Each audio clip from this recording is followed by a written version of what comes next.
Welcome to another edition of Bolton In, all thanks to Palmer Bet and fair dinkum. They should be calling it filling up in because if you've been following these two legends, you will not be far away from the mark, that is for sure. It's been a magnificent Flemington Carnival, and I want to talk about it with these two legends. No Laura Lafferty today. She's she's out of action the next couple of weeks, to be honest. But Chris Roots, as I say, very good afternoon. Back in New South Wales. He had a little bit of time on the Gold Coast over the weekend, mate. How you going, big fella? Yeah, but it's been a fantastic carnival, and it's always good when you can find a couple of winners. I thought Saturday's racing was outstanding, wasn't it? To see the crowd reaction to Via and Gear Kick was amazing, and we saw probably three of the best horses in the country within an hour and a half win their races, and all do it in different ways. One was arrogant, one was gritty, and another one, well, he just found the line when he had to. The big boy Gear Kick. A fantastic week and so many stories throughout it. And Adam McGrath, who's back home in Australia over in WA, big fella. Have a look at that for a background. Doesn't get much better. Mate, it was just awesome to watch. The racing in general, wasn't it? What's your highlight, Ads?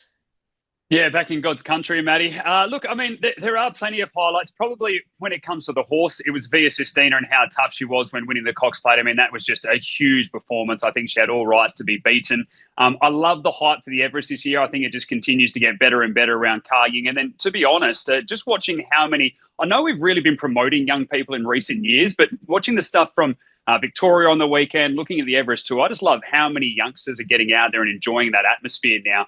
I think the sport's really taken a turn there, and it's only beneficial moving forward. So there's been plenty, as I said, whether it's jockey, trainer, horse, off the track as well. I think it's been one of the better carnivals we've had in recent years. And Rudy, you've only got to look at the weather that we had in Melbourne. And I was down there on Saturday, and it absolutely bucketed down virtually all day. But the young ones, they were there for Fisher, they were there for the racing. They embraced it, didn't they? It was just awesome to watch. The atmosphere was electric. And same at the Everest a couple of weeks earlier, mate. It's just it's back in a big way, isn't it? And I'd like to take the tens on you didn't get a hair out of place or any rain. Say you would have been in some sort of corporate hospitality. You can find it. I got a little bit wet walking from marquee to marquee. Actually. Oh, yeah. No, when the champagne was spraying in the air. No, as he knocked as he did the sabre on the bottle of mum or something like that. Yeah, exactly. It's worked. It's worked out. The way racing's being promoted now is come to the racing and come for the big day. Now we want to convert those big day people into, come for a birthday party, come for a normal day and have a good day with your mates. Yeah, couldn't agree more. And so many wonderful stories throughout the last 5 or 6 weeks. It's and all positive stories, which I think is absolutely brilliant. We turn our attention, and this is it's a little bit of a change in the calendar, the racing calendar. The CF4 Stakes moves to the week after Flemington Carnival. This is going to be a cracking edition, and Caulfield gets another crack at it too. And the Palmer Bet market, and I'll be keen to get your boys' thoughts. I know, Ruder, I know you're keen on a couple at the top of the markets, but is it a 2-horse race? We're going to find out more in a minute. But the market at Palmer Bet has Jimmy Star, our favourite, at $1.95. Angel Capital out to $3.20. That is mind-blowing. Evaporate at $5. Vinrock at $15. Bazusto $21. Pinstripe $27. And Mighty Ulysses at $81. I'm looking at that now and I'm thinking $3.20 Angel Capital, Ruder. That could be an absolute luxury come 4:35 on Saturday afternoon. I think it's right up there with the better horses in the country. I think it finishes in front of Jimmy Star in the Everest if it was had its mind on the job. I spoke to Ben Mellum after it. I've said this before. He said he didn't hit top gear until he got to the post. So I think he's a very good horse. It's just a classic Chris Waller. Look, we'll give something up to get the Group 1, and I think it gets the small field will suit. I think it either gets the back of Jimmy Star, and I think it can come over the top of it. I think it'll be primed for this. I'm super keen at $3.20. You're like, let's stop the podcast and get on right now because I think it should be favourite, and I think the one to beat might be a Ratherate. I think it's come through. Just with Jimmy, I think it's his 4th or 5th run this preparation. He's deep into a prep. He's had a couple of peaks already. I think they might just be squeezing the lemon a little bit. I know he's a really good sprinter. I know he's probably better at 7, but just go back and have a look at the Rupert Clark and tell me how many lengths Angel Capital should have won by. I think it's in multiples of 2. Yeah, it's interesting, and I suppose my question to you, Ads, is there enough speed? Like, who's going to be? Where do you think the speed's going to come? I'm thinking Vinrock possibly might be the one that might roll forward. What do you reckon?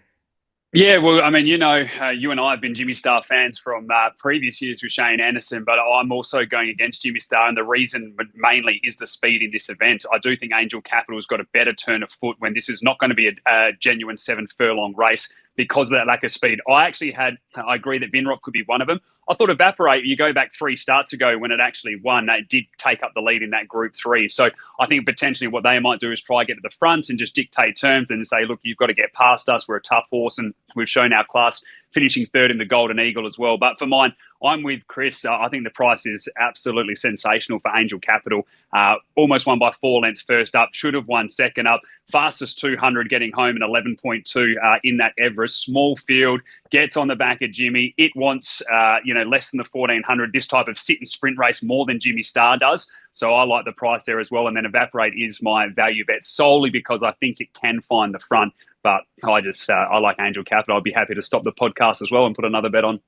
Oh, maybe we should, because I'm with all chips in with Angel Capital too. I reckon 1,400 metres is the right wheelhouse. And I reckon, Rudy, you've spoken about this before. The Melbourne way of going might better suit this horse too. I just reckon, a couple of his runs, this preparation have been enormous. We remember that one at Caulfield 2 or 3 back, I think it was now, and just very, very unlucky and just did not get any clean. I think Frosty rode it that day, and he was very apologetic after the race. But $3.20. I think he said pilot error. I think he said pilot error at the end of the race.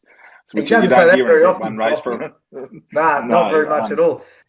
I've chucked in Vinrock as a value because I thought maybe it might be the one, boys, that maybe might lead them up. I reckon Vinrock's a 2-length better horse at Flemington, but I thought maybe it might get away with some cheap sectionals or something, and you never know, could be the one that might pitch it. But as you say, Ads, maybe Evaporate's the other one that takes it up. But $3.20, we're all chips in. The 3 of us. Doesn't happen very often where we're all tipping the same horse. Angel Capital and Chris Waller to get the job done in the Group 1 CF4 Stakes. Now, listen, we head to New South Wales, and it's Newcastle racing. We're going to have a look at a couple of other races. The Newcastle Herald Hunter.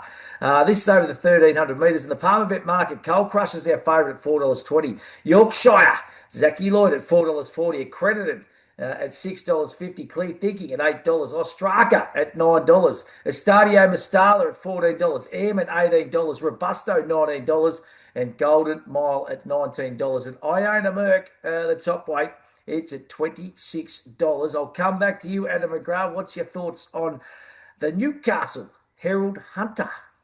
I think there's 3 winning chances here, and I think we'll have all 3 covered. So I'm looking at Coal Crusher, Yorkshire, and Clear Thinking. I think they're the 3. If you're playing the quaddie, that's what I want there.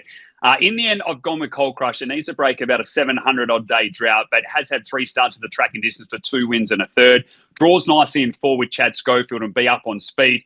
And I've just gone that way because of Yorkshire drawing wide, even though it's got that light weight. I just can see Zachy Lloyd maybe needing a little bit of luck and potentially finding herself in a bit of a sticky situation. So I'll go with Coal Crusher to break that drought and hopefully just continue the good record at the track as well. And my value bet will be Clear Thinking. The 6-year-old mare's now won 5 from 7 with a second. Remain undefeated first up with that win. It was 3 from 3. Has a good record second up, and I think was actually going to relish the 1,300. Hasn't raced further than 1,200 previously, but from what we've seen, I think it's going to appreciate that distance as well. So they're the 3 I'd be focusing on. Coal Crusher to win, and then Clear Thinking my value bet. What about you, Ruda? What do you reckon, mate? What are you with? Yeah, I'm with Yorkshire. I just think it's going really well at the trials. They set it up for this race to get it into this race. I think it's in the right race, and it's been a clear plan from the O'Shea camp to make sure it's in on the limit here. This race, if you go back through its 6 winners, they've all been horses that have been on their way up and gone on to bigger things. Even Coal Crusher, when he won it, he went on and won a Group 2 after it and raced in Group 1 company. So I just think he's the.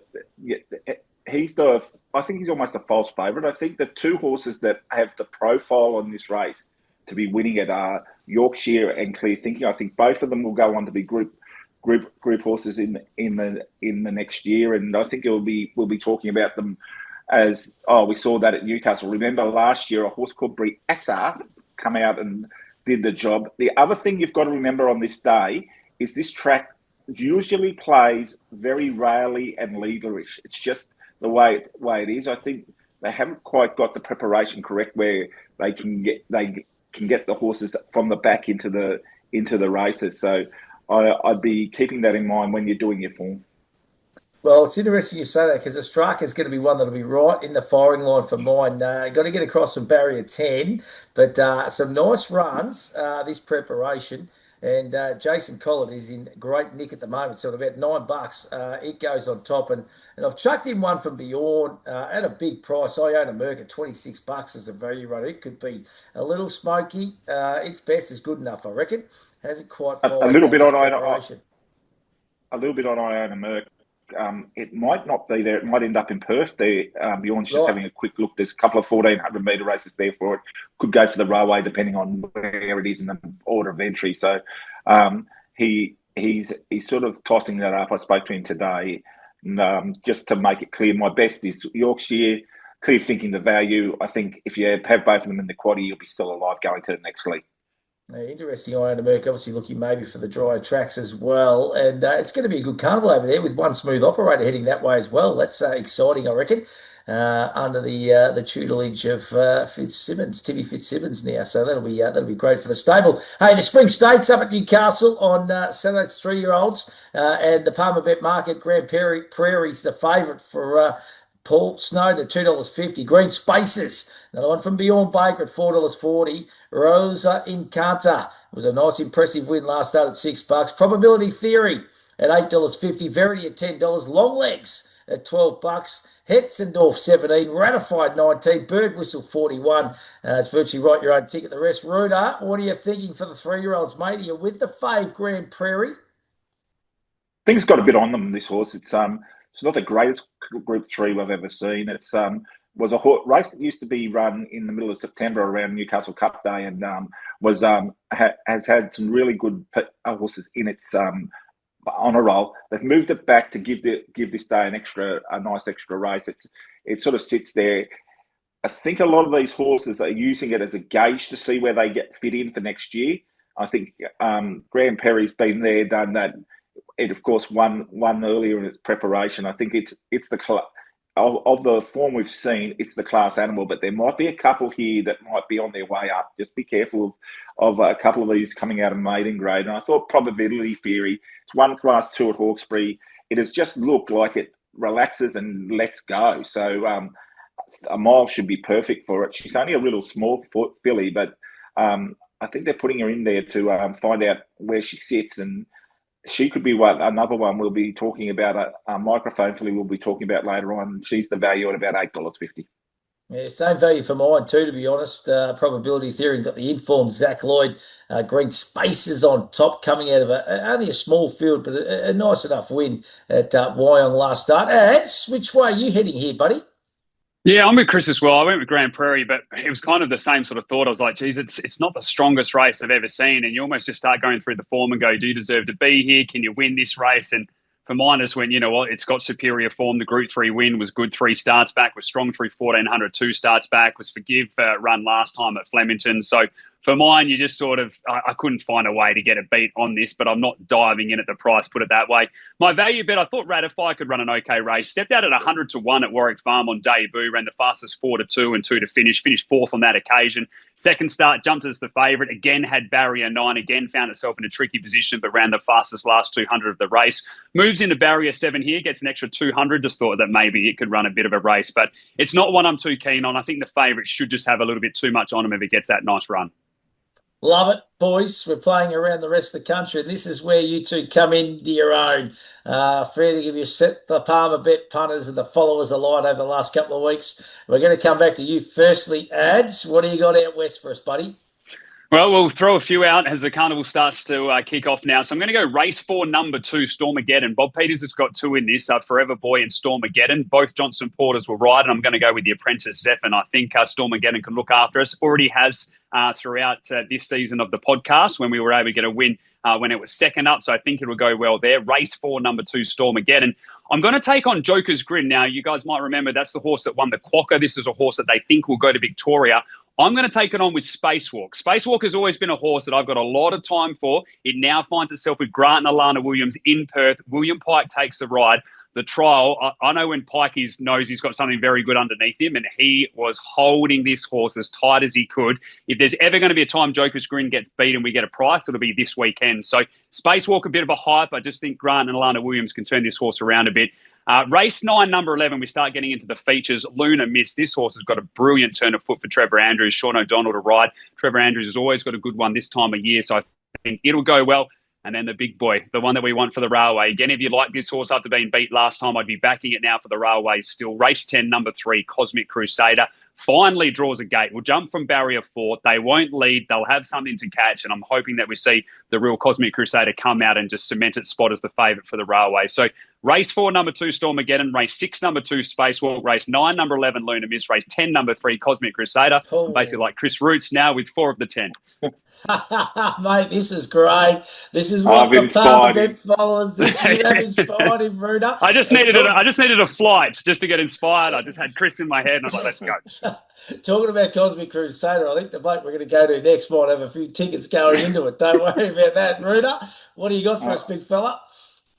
Well, my man in Perth has been talking this up for 6 months, and I just sort of took ticket after ticket, like when I had a back the winner of Theristina and Giga Kick into it, and it's turned into quite a handy little sum. So let's God give it strength. If anyone can stop it, it'll be me. If he wins a railway, I expect to see you in Vegas. Yeah, well, don't worry, we're going to New York, and I think there might be a stop off on the way there. Detour. I'm sticking at Newcastle. I think there's a couple of nice bets there at proper prices. I think Belle de Tel gets in race 6, number 10. It gets into a race now. Second up, 1850. She's an out stay. I don't know whether she wants it much further than that. I think that's probably a really sweet trip for her, and I think she can run a really big race. But I think that if you're winning going to the last, here's the cream for the day. Race 10, number 5, Winchat. It is an absolute flying machine. It's drawing gate 5. It only has to get out of the gates. If it gets out of the gates, it'll be on the fence. It has to be on the fence. That's the one thing with it. Needs that rail, but when it gets it, it just annihilates horses. It fields. It just keeps running. And if the track plays like I think it's going to play, it will be very, very hard to beat if it finds the front. I think it's probably the best of the day. And then I've gone to Caulfield just because I tipped this horse last week, Festus. They didn't go to Flemington. They've saved it for this race. I think it wins. I think it's about in the $3.50 mark. And I can't believe my Gladiola is black odds. It followed Tentorius through in the Coolmore. It's been very good all the way through. And at $2.20, just get on. Yeah, I'm with you with those two horses. I think just obviously the wet track last week with Vestas, I think he definitely wants to be on top. There's a little bit of rain around, but I don't think it's going to really affect anything too much. I've swung a little bit of value this week, boys, just going out wide, to be honest. And race 4, horse number 2, Sharippa. Got some really good second up stats at $10. Nice each way play when they bring this horse out. I think this horse goes good. Just didn't really come up last preparation. But I reckon it might be ready to fire this time round. So at $10, Jay Mott in the saddle. He's in good nick at the moment. That'll do me. And one that comes through the country championship race, geez, I thought this horse was stiff, and I didn't know what the price was going to be, but it's race 5, number 5, Barbie's Dreamworld from the Chow Yard. It was a strong enough race. Don't worry about that on Oaks Day. And narrowly went down to one of Lindsay's, and it's currently sitting at $14 at Palmer Bet. So a couple of nice little each way plays. I reckon there's a couple of horses up the top of the market. that maybe just been going around over the last couple of weeks, and I think they might be just coming to the end of their prep. So at $14 for Cherry, that'll do me. Download the Palmer Bet app. You can get involved yourself. It's really, really simple. And that Bookies Bag 2.0, there's always plenty on offer, which is absolutely magnificent. It's an easy app to get around, and it's an easy app to navigate, that is for sure. But as we always say, think, is that the bet you really want to have? Ruder, ads, it's an absolute pleasure. I'm fairly jealous of you, ads, because that looks sensational in the background, mate. We cannot get sunshine here in Victoria at the moment, mate. Have a look at that. Just a little condo. You got to love Perth, buddy. mate. Best city in Australia. There's no doubt about it. And the other bloke, mate, he's been up at the Goldie just playing golf for a couple of days. Just you blokes have got the life. Fair dinkum, it's been amazing. You're just back in the land of the living, Ruder. Yeah, it was a lovely weekend up on the coast, and it actually didn't rain, which was one of the more amazing things up there. Great stuff. Well, I'll tell you what, we've still got a few more weeks of this podcast to go, so looking forward to tipping plenty of more winners, that is for sure. Boys, we'll see you next week. See you, mate. See you, mate.